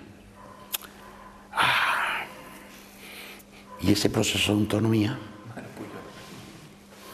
engordó los bolsillos de mucha gente. ¿De acuerdo? Porque ese proceso de autonomía se convirtió en corrupción. Que hay un plan. No, esto lo urbanizo yo. Y ya está. No, es que esto... No, yo tengo autonomía. ¿De acuerdo? ¿Y por qué tengo ese interés en urbanizar? Pues todos sabemos por qué, ¿no? Ya está. ¿Por qué? Porque todos sabemos por qué. ¿Por qué no? ¿Por qué el medio ambiente? ¿Y eso qué es? ¿Eso se compra y se vende? ¿Alguien me va a pagar una comisión por defenderlo? No, pues entonces no. ¿Qué me importa a mí eso? ¿Lo ven? Entonces, esa autonomía ha degenerado porque se crearon unos mecanismos y los partidos políticos que se crearon a la luz de esa, fueron cediendo campo. El Partido Comunista desapareció, el Partido Socialista abandonó a don Carlos y se hizo un partido socialdemócrata. ¿Qué quisiera Isidoro? ¿Qué quisieran ellos socialdemócratas? Un socialdemócrata alemán de la época de Hitler ve a Felipe González o a Susana Díaz y dice, ¿ese socialdemócrata? Es un insulto, socialdemócrata, está loco. Si esto es un tipo de derecha. ¿De acuerdo? Por eso te digo, socialdemócrata. Y la socialdemocracia, pues sabemos, ahora está ese proceso interesante que tienen, que a mí me encanta, ¿no? Porque parece que... Y alguien dice, y entonces se va a quedar solo el PP. Y Podemos, ¿no? El PP y Podemos, que se caigan todos los demás. A mí qué me importa, ¿vale? Que se caiga el PSOE. Es que quiero pluralidad política. ¿Será la pluralidad de Ciudadanos que ejerce la misma política que el PP? ¿A eso llamamos Diversidad. ¿O es que no hay corrupción? Si había corrupción no había gobierno. Han visto a Rivera, no, va a cerrar el Congreso, va a cerrar un curso que está organizando mi amigo Pepe Mari de la Fundación FAES sobre liderazgo. Mi amigo José Mari, Pepe Mari es José María Aznar, ¿no? Va a cerrar el curso el señor Albert Rivera, que siempre que hay que defender la memoria histórica sale por la puerta para afuera. ¿A eso lo llaman? ¿Qué llaman eso? Eso es PP2, PP bis, PP Iber 35, como lo quieran llamar, eso no es diversidad política, ¿vale? Que hace falta más cosas, ¿no? Entonces yo entiendo que esa socialdemocracia antes podía ser un sostén interesante. ¿Por qué? Porque podíamos pactar. Porque era socialdemocracia y tenía una idea. A veces pactaría con la derecha porque recurriría a la derecha, pero otras veces pactaría con la izquierda. Pero es que el Partido Comunista desapareció, coño. Y entonces después se quedó ahí la Izquierda Unida ahí. Y claro, todo fue dinero. Después entramos en el mercado común en el 86 y parecía que vivíamos en Jagua. ¿De acuerdo? Y además Felipe González nos da sanidad para todos, porque no fue Pepe Mari, a pesar de los viejitos que lo votan, fue el otro, y extendió la sanidad a todo el mundo, no había que cotizar para tener una ayuda, etcétera, etcétera, y todo eso deslumbró a todo el mundo y nos perdimos. Y entonces empezaron a aparecer las tarjetas negras, le dan el nombre inglés, pero yo prefiero el español, las tarjetas negras, esto, lo otro, y los de Izquierda Unida metidos ahí dentro. Entonces, acaba ahí un proceso. ¿Qué? Y los sindicatos, UGT y comisiones ahí dentro. El tema fue muy inteligente en ese momento. Claro. Romper lo que tú decías, 70-80, una gran actividad sindical. Para romper la ruptura que pretendíamos algunos de que esto fuera, ¿cómo que amnistía? ¿Amnistiar a quién? ¿A ese asesino? A Matute, por ejemplo, el comisario que estuvo por aquí y se cargó un compañero mío que trabajaba en Philip Morris. ¿A ese? No, a ese no. Y a mí me preguntan, ¿y tú qué votaste? ¿Votaste la Constitución? Digo, ay, pues curiosamente no. Y tenía edad para votar y voté que no. ¿Y sabes por qué voté que no? Porque había un rey y yo era republicano. Y yo no podía. Los demás aspectos que tenía la Constitución me parecían algunos. Una vivienda digna para todos, trabajo para todos. Ya saben, ¿no? Eso escrito en el texto que después no ha servido para nada, ¿de acuerdo? Pero parecía interesante. Pero había un problema. Y era el rey. Y yo no quise votar. Que voté con Pepe Mari. Fuerza Nueva también votó que no, ¿no? Entonces Pepe Mari y yo votamos lo mismo, pero claro, por opciones completamente distintas. Yo por tal y él por lo cual, ¿vale? Pero eso, la Constitución, a mí cuando me hablan de la Constitución, digo, yo no la voté. Yo ese rey que está por ahí, no con mi permiso. Mi voto no fue para él. Porque como han visto se hereda el cargo, ¿no? Sí. ¿Y cuánto nos cuesta el tío? Cada vez. Ahora tenemos dos bloques de gastos, ¿no? Entonces, claro, todo esto, y yo no con eso no quiero hacer demagogia barata, ¿no? A mí lo del rey no me importa por el precio que cuesta. Yo creo que las subvenciones a las empresas por contratar trabajadores a 4 horas es mucho más grande que lo que cobra el rey. Y eso sí me preocupa. Y eso sí es grave. ¿Lo contratas por convenio? Por eso te digo, eso sí me preocupa, ese dinero que perdemos ahí. Yo voy a decir un inciso. Sí. Un día vi un boletín de empleo que la verdad que es muy impactante y la verdad que se joder, no hemos llegado bien. Ten en cuenta que en el momento que hubo el boom de la construcción, me acuerdo que estuve haciendo prácticas en la cervecera y un químico, estoy hablando del 2006-2007, un químico cobraba perfectamente 1.200 mínimo. Al no entrar a la carrera, tocaba química, te incorporas al mercado de trabajo, mínimo cobras 1.200, raso. Ahora, grado en química, 20 créditos, un crédito, 20 euros, multiplícalo por 60 créditos, vale un pastón. Y encima sácate la carrera 4 años también. Entonces, un grado en química, sale hoy, joven, una chica o chico, química, se incorpora al mercado laboral canario, le están pagando 426 euros al año. Claro. Eso es un insulto. Sí. Tú sabes, estamos hablando con un químico, estamos hablando de una carrera la más cara de la Universidad de la UNO, y te incorporas al mercado laboral canario y te estén cobrando 400, te estén Pagando 400 euros. 400 euros. Porque eso hay que tomar medidas, Y obviamente. entonces dice, joder, claro. Y luego, En lugar de subvencionar a las empresas, y luego para que hay, contraten. Claro, y luego hay la fuga de cerebros a otros países. Sí, tú coges ese dinero que te gastas ahí, lo derivas de la siguiente forma. Te voy a dar, una vez terminada la carrera, te voy a dar un salario para que te mantengas. Exacto. Y no te vas a mal vender en el mercado de trabajo, ¿vale? Vas a pedir una renta básica. Bueno, vamos a no...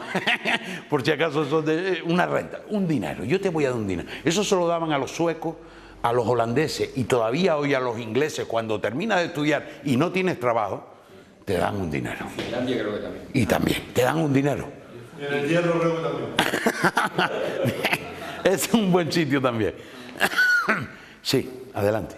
No, estaba pensando desde hace rato, ¿no? Yo creo que empezamos a hablar fuera, ¿no? Antes de empezar allá, con el tema del presupuesto participativo, ¿no? Obviamente es la gran herramienta que podemos tener antes que queremos cambiar el sistema, ¿no? Desde lo local, o sea, que sea un lugar y actuando en lo local, en el funcionamiento mental. Y yo sobre todo pienso, cuando estamos hablando del clientelismo, ¿no? De la gran sangría que tienen los municipios hoy en día, la gran sangría son los servicios públicos básicos privatizados. Privatizados como toca la nariz. Lo privatizado. El cual tiene, que nosotros ponemos en nuestro programa y todas las cosas del cambio, digamos, han puesto remunicipalizar, yo pondría regestionar, ¿no? Bien. Es uno de los grandes problemas y muy complejo, porque no solamente cae un estudio de una viabilidad económica por parte del municipio, sino que tienes que llegar al acuerdo y convencer no solamente, mira la disponibilidad económica, como decía, sino también los agentes que están en el entorno. Es complicadísimo la municipalización hoy en día, no solamente porque te acaban de poner posición 25, Partido Popular, sino es que también hay unos sindicatos que están desmantelados.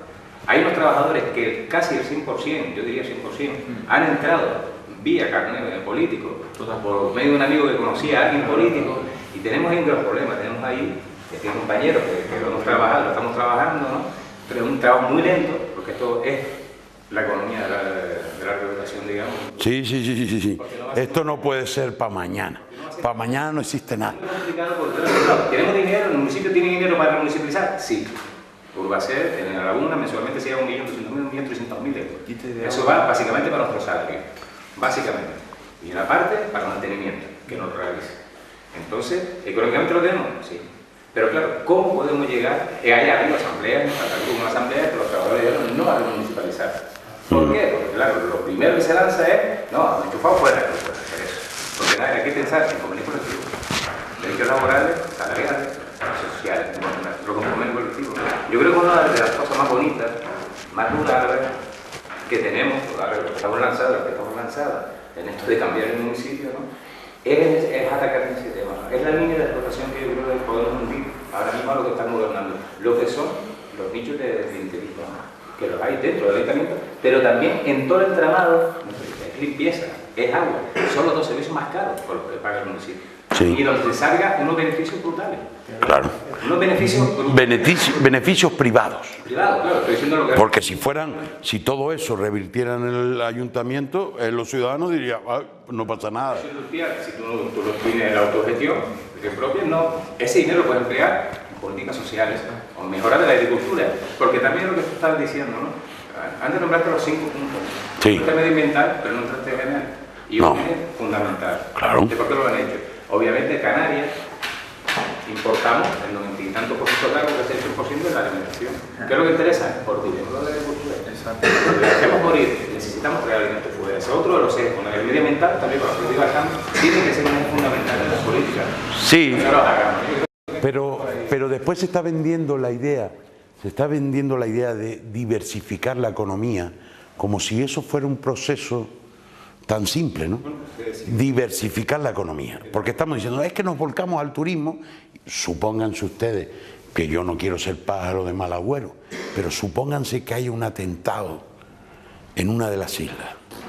¿Eso qué significa para el turismo? ¿Vale? Entonces, No podemos estar así. O con el medio ambiente. O con el medio ambiente. Son bombas que tenemos por ahí de relojería en todos los sitios. Porque si dejamos que la ley del suelo funcione, ya sabemos lo que nos puede tocar, ¿vale? Todo es susceptible de urbanizar, como dijo mi amigo Pepe Mari, ¿no? Cuando llegó al poder. Yo no he hecho nada. La burbuja inmobiliaria no es culpa mía. Si tú dejas urbanizar cualquier cosa, esa es la política. Si tú controlas la urbanización, no se dispara ninguna burbuja. ¿De acuerdo? Sino siempre hay que ver, porque los recursos son escasos. En Canarias otra cosa no, pero el agua y la tierra, eso es escaso. Y con la tierra me refiero y al agua al medio ambiente. Es un bien frágil, que se rompe muy fácil. ¿De acuerdo? Se rompe muy fácil. Ya lo hemos roto muchísimo. Porque uno lo ve y dice, Dios, uno no tiene sino que analizar fotos antiguas, por ejemplo, de hace 50 o 60 años. Y uno ve el Valle de los Orotava, esto, lo otro, y dice, wow. Wow. O Santa Cruz, o La Laguna. La Vega Laguna, yo no sé si los rodeos no había casas, coño, joder. Había un aeropuerto allí, unas casas militares, no había otra cosa. Y Álvaro, pero aquí interrumpa, hablando de lo que estás argumentando, justamente la zona del poder, me acuerdo que me lo dio mi padre también, que donde está la Coca-Cola restaurada, la POE, está explotando uno de los grandes acuíferos del norte y tiene problemas de salud. Con lo cual se está cargando la agricultura del norte. El Pozo de las Mercedes. Claro, el Pozo de las Mercedes. Es que todo esto tiene, porque claro, necesita que alguien gane. Venga, adelante. Sí, gracias. Bueno, en primer lugar agradecer que hayan estado este ratito con nosotros y además con la pasión que le pone, yo no lo conocía. Yo le quería hacer una pregunta, sé que se dedica a este tema, en relación también con lo que comentaba el compañero aquí delante, que nosotros a la hora de elaborar un programa, biológicamente tenemos una serie de pretensiones, como puede ser municipalizar un servicio, o por ejemplo usted mencionaba antes el tema de la política social. La realidad es que el contexto en el que nosotros accedemos a gobernar, en este caso el ayuntamiento, no es el ideal. No es el ideal para nada. Yo siento que no se pueden hacer cambios o todos los que desearíamos, sino más bien revertir la situación. Justo. Pero mi pregunta es, ¿se puede estudiar, no nosotros, sino personas economistas, vamos? ¿Se puede estudiar cuántos años se tardaría en revertir esa situación? Mira, eso en economía... Para no engañar a la ciudadanía. Exacto, no vas a engañar a nadie. Para subsanar los errores que han hecho. No puedes engañar a nadie porque no hay previsión sobre eso. La economía no tiene previsión sobre el futuro. Nosotros no sabemos lo que va a ocurrir, pero ni lo sabes tú ni lo sé yo.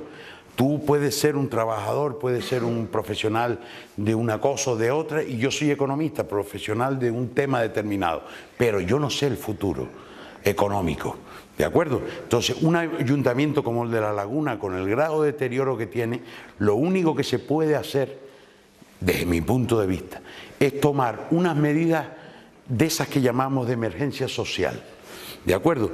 Tomar unas medidas hasta las próximas elecciones, que es cuando tú puedes presentar un proyecto un poco más, porque claro, ¿cómo te vas a plantear de aquí? Las elecciones fueron en el 2015, estamos en el 2017, las próximas elecciones quedan 2 años, ¿qué vas a hacer en 2 años?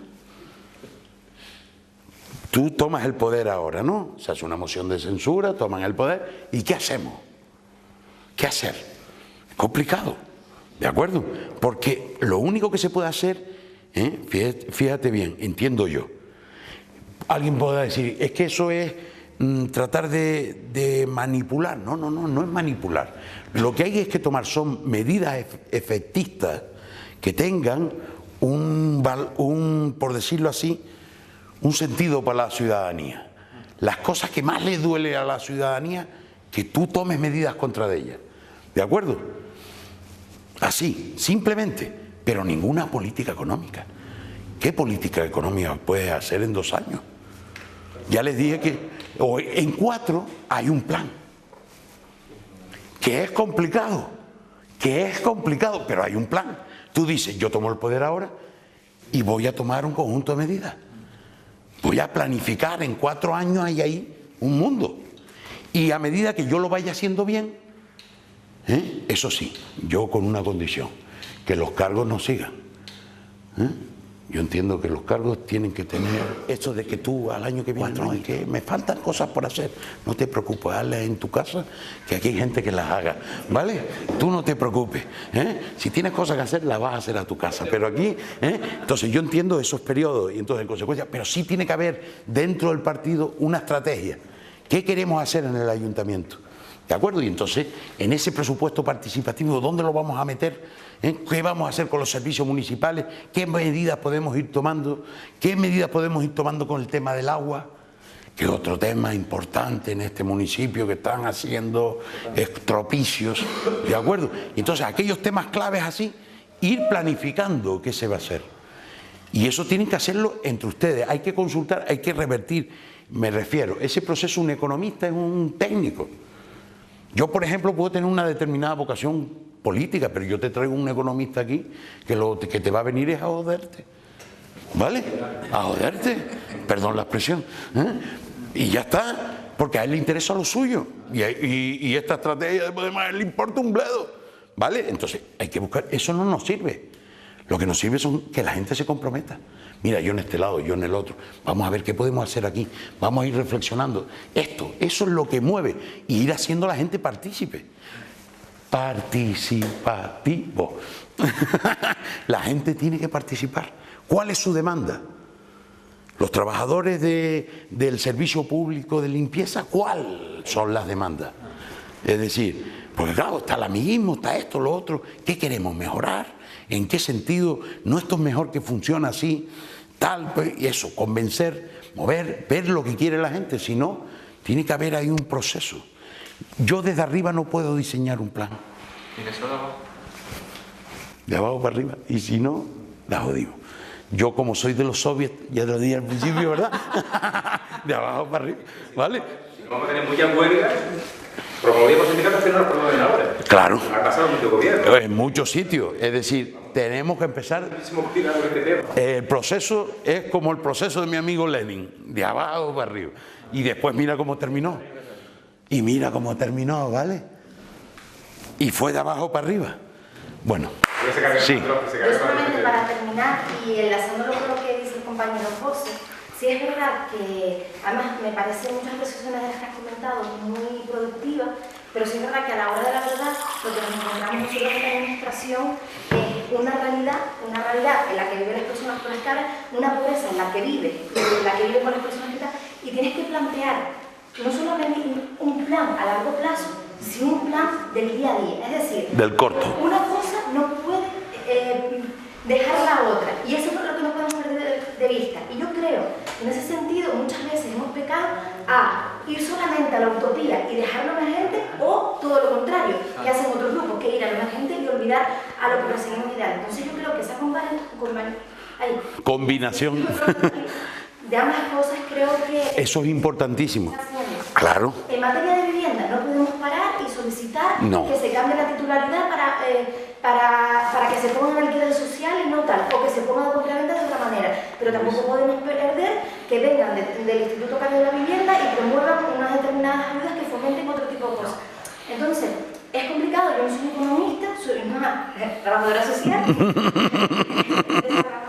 demás. Y te encuentras con la pobreza todos los días y tienes que estar luchando.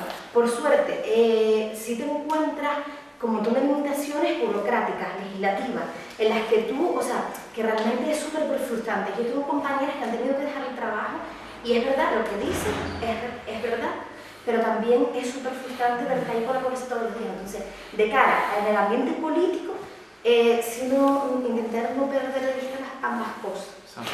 Yo estoy totalmente de acuerdo contigo. Ese plan es el más importante, porque ese es el del día a día. Ese es donde se va a ver los resultados. Porque tú no puedes decirle a alguien, no, es que vamos a hacer un plan de la pobreza. Sí, pero ¿para cuándo? ¿Cuántos 5 años? No, es que yo no como hoy. Yo no como hoy, no tengo casa hoy. ¿De acuerdo? El plan es hoy. Entonces eso es corto plazo. Ese es el plan de emergencia que yo hablaba. Esa es la medida que se tiene que tomar inmediatamente. ¿Y qué hacemos con el presupuesto? Es que no hay dinero. Ah, espera un momento. El próximo presupuesto lo vamos a aprobar nosotros, ¿no? Sí. Pues vamos a ver de esa partida del presupuesto. ¿qué vamos a quitar para dirigir allí? A esa emergencia social. Fiesta para emergencia. Así que a lo mejor no hacemos San Benito. Pues bueno, si no hacemos San Benito, nos ponemos y hacemos otra cosa, ¿vale? Bueno, ya está. Pero no creo que sea San Benito el problema.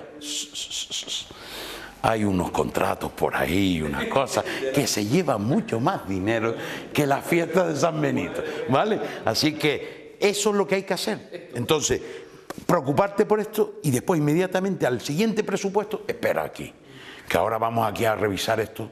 Desde que tomo el poder la reviso, ¿no? Obviamente, eso lo tienen ustedes en el programa. Primero revisar las cuentas, ya, primero las cuentas y después las partidas.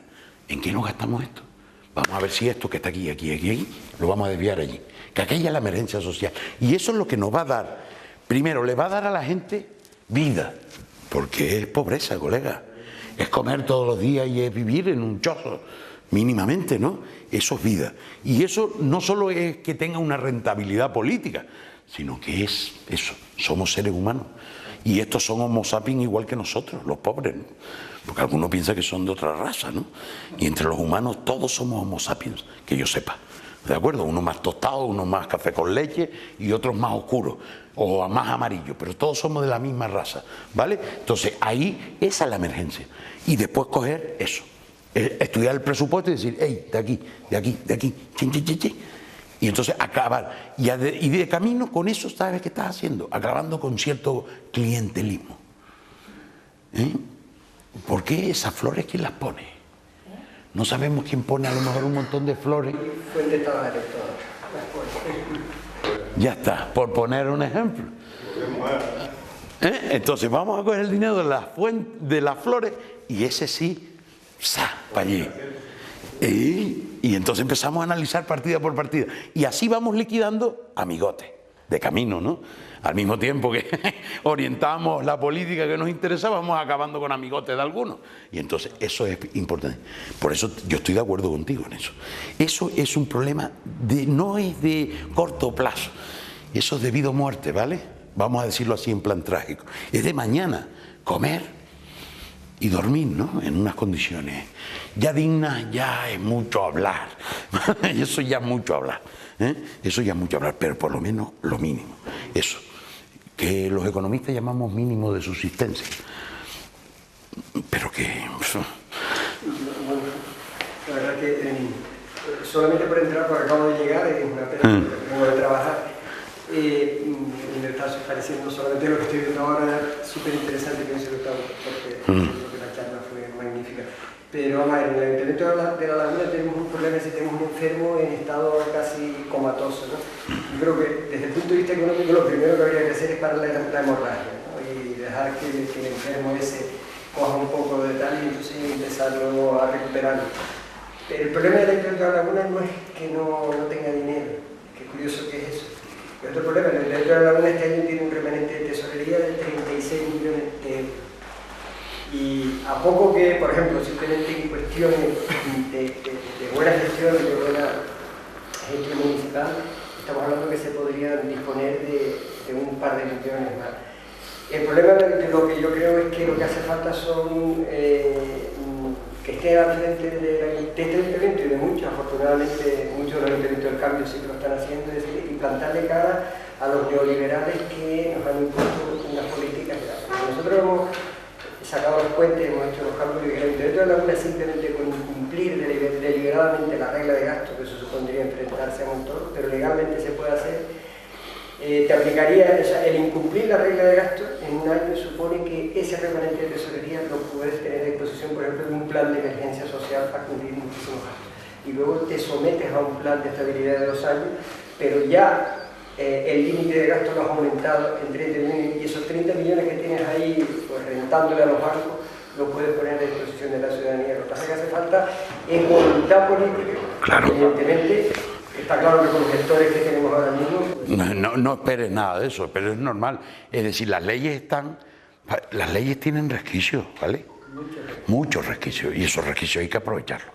Un tipo inteligente tiene que aprovechar la ley. Mi amigo Lenin lo decía, las leyes están para aprovecharlas. Es decir, yo tengo que aprovechar los instrumentos que hay para hacer lo que yo quiero. Entonces yo la ley la tengo que aprovechar y hay resquicios, y en temas presupuestarios más. Y después, en ese margen, después te estabiliza, pero después tiene 2 años más, 2 años más para conseguir después hacer una política. Y eso ya con un plan diseñado de gasto, esa sería la estrategia, ¿de acuerdo? Pero eso tienes que poner de acuerdo primero a los grupos que supuestamente quieran echar, que ya hay tela marinera, ¿no? Pero no solo eso, sino que después tienes que buscar eso, ese sistema, porque en esos partidos que van a ir juntos hay después un montón de intereses. Igual que en los servicios municipalizados, en esos partidos hay, no, eso no me lo toques. ¿Cómo que no te toques eso? No. ¿Por qué? Porque esto es de un amigo. A ver, esto no lo podemos tocar. Es decir, tú no puedes quitar ese servicio, no puedes hacer eso porque esto es de un amigo. Y entonces, claro, ahí ya empezamos con problemas. Entonces, claro, esos pactos tienen eso. Pero, si son necesarios, yo entiendo que en política tenemos que pactar. La mayoría absoluta es fea y es mala además. ¿Vale? Para mí es mala. Para mí la mayoría es mala. Porque la mayoría, si no existe minoría, mal asunto. ¿De acuerdo? Mal asunto. Tenemos que existir. Y además eso no lo puede ni el plan, ni el mercado evitar. ¿De acuerdo? Esos deseos individuales que tenemos los seres humanos, ¿vale? Que la llamamos libertad. Ese es un nombre muy bonito. Para tan poca cosa como digo yo. Ese es un nombre muy bonito, libertad. Pero la tenemos y queremos hacer cosas, ¿vale? Y tenemos que ponernos de acuerdo en hacer las cosas. Y hay que saber venderle el producto al otro. Y decir, mira, ahora sí, pero ya sabes que sí, ahora te lo voy a admitir, ¿vale? Pero que vaya pensando en otro trabajo, ¿vale? Porque dentro de 2 años sí que no valdrá. Dentro de 2 años no te lo voy a admitir. Así que le vas diciendo a tu amigo que se vaya buscando otro contrato por algún lado. Porque aquí en el Ayuntamiento de La Laguna, no. ¿Vale? Eso es un pacto. Eso es un pacto, por ejemplo, ¿no? Ahora sí, pero después no. ¿Vale? Y así podemos manejar. Señores, yo creo que... Gracias.